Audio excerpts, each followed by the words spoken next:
Okay.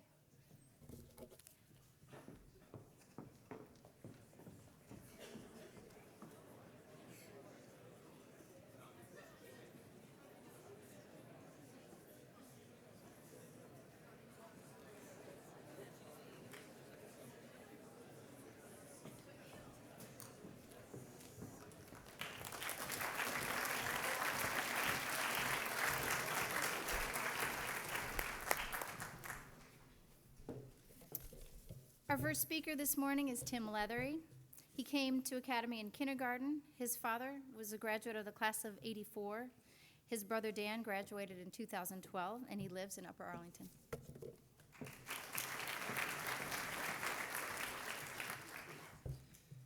Birth order plays a big role in shaping someone's personality. Of the 3 children in my family, I'm the baby. Being the last child has many advantages as well as disadvantages. One of the biggest advantages to being the youngest member of your family is that the older children go through everything before you. You can learn from their mistakes and also from their successes. Whether it's in school, sports, or just in life, the last child will receive the most advice. I have learned from my family in my 16 years from their experiences in both good and bad ways. For example, my sister Anna accidentally taught me how to take care of a fish. One of Anna's clever tips was telling me that if I put all the fish food in at once, I wouldn't have to feed my fish ever again. To a couple of lower school kids, this seemed like a great idea, but when we woke up the next day, both of our fish had exploded. We now know that is not the way to take care of a fish. My brother Dan taught me that once he got into college, he realized that you don't get babied anymore academically like you do in high school. You have to be responsible for motivating yourself and setting aside your own time to study as needed. He realized that at the next level, it has to come from within, because in a class of 300, you're merely a name on a roster. First children, middle children, and last children are all known to have different personality characteristics and tendencies. First children are said to be bossy and have a ton of confidence. This is due in part to the constant attention they receive from their parents, as well as other members from their extended family. Because a first child never had a sibling that could make fun of them the first time they rode a bike or tied their shoes, this also boosts their confidence. If I could go back in time and laugh at my brother and sister every time they fell over on their bikes, I would do it in a heartbeat, because I remember them laughing at me when I did. Studies show that most CEOs tend to be first children because of their confident attitude and self-assurance. In 2007, Vistage, the world's largest membership organization for CEOs and small business owners, conducted a survey with almost 1,600 responses. Of those 1,600, 43% of CEOs were firstborn children, compared to 33% middle children and 23% last children. Also, half of the U.S. presidents have been firstborns. But first children don't have everything in their favor. It is the parent's initial time going through everything as a parent, so they tend to be more overprotective and strict. Oldest kids often receive most of the parent's attention, leaving middle children to feel left out. The middle child may feel as though the first child is a parent pleaser.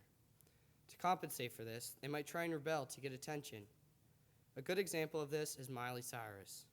She is a middle child and has certainly grabbed all of our attention recently. The middle child most likely has to try and negotiate to get what they want, because they feel that the first child reaps all the privileges and the last child gets away with everything. My sister, who is the middle child in the family, will often try and argue to my parents that you would let Dan do this, or Dan did that when he was my age. Other characteristics of middle children include having realistic expectations and becoming more independent. Finally, last children, the best kind of children, are said to have it the easiest. Parents have already been through everything at least once and are less stressed about it when the last child rolls around. Parents tend to let the child develop with an offhand approach. This tends to rub off on the last child, making them more easygoing, fun-loving, and sociable. Frequently, the older brothers and sisters involve themselves with raising the third child. This means they get a lot of attention, but are often the target of jokes. They also seem to get away with the most. Maybe I shouldn't point that out with my parents in the room, though. But I think Max and JP, both being the youngest in their families also, would agree with me. Part of this is because parents know it's their last child and tend to baby them a little longer. Well, maybe just moms. Everything comes full circle being the last child. For example, I have taken many rides from siblings before I turned 16. But now I'm the one giving them rides. That's okay, because Dan forgot how to drive at college, and Anna, well, she never really learned how to drive anyway. All the different roles the children play in the family benefit each other. The oldest learns to be a leader and look after their younger siblings. The youngest learns from their older siblings, however many they may have. Well, middle children get the best of both worlds. One way I learned from my older brother was in sports. He let me play with him and his friends whenever they played basketball or football or any other kind of sport. This taught me to learn how to play with bigger and older kids and helped me be a better athlete. He's also taught me a lot from his past experiences. Any mistakes that he's made in school and sports, I've been there to watch and learn from. I couldn't thank him enough for all the help I received during my freshman year of wrestling. I changed from basketball about 2 weeks into the season and had no clue what I was doing, as I had never wrestled before. Dan helped me out quite a bit and guided me through what ended up being a pretty successful season. He beat on me not just in practice, but at home as well, which my mom did not enjoy. Even though he took advantage of me being smaller and younger than him by trying to beat me as bad as he could during practice, I knew in the end he was just teaching me to be a better wrestler. I'll definitely get back at him this winter break when he comes back from college out of shape. Now, I'm not saying that these descriptions are always true of the oldest, middle, and youngest children, and obviously not every family has 3 children. But they are common characteristics. By giving this speech, I hope some of you have listened and tried to compare these descriptions to your own families. I think they fit my family pretty well. Overall, I like being the last child. And next year, I'll be an only child, and I can't say I'm excited. I'll definitely miss having my siblings around the house to learn from and joke with. But I know I'll still learn from them and look forward to their advice from afar. Thank you.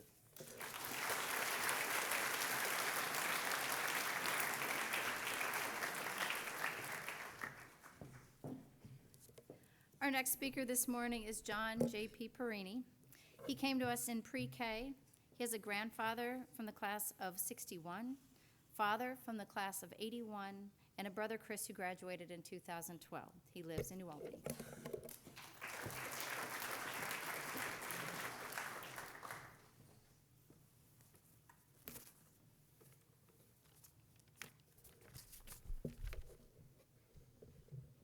As we've just heard from Tim, if you have an older sibling, they're eventually going to leave for college. When you become the last remaining child, or become the oldest child of the house, it's finally your turn to have friends over and watch the game, or just to hang out. When you reach senior year, the first thing in your mind is probably, when can I get out of here and leave for college already? But why would you want to leave in such a hurry? You go from the top of your school to the bottom of the totem pole, only leaving yourself to work your way all the way back up to the top. School becomes much more serious. From lower school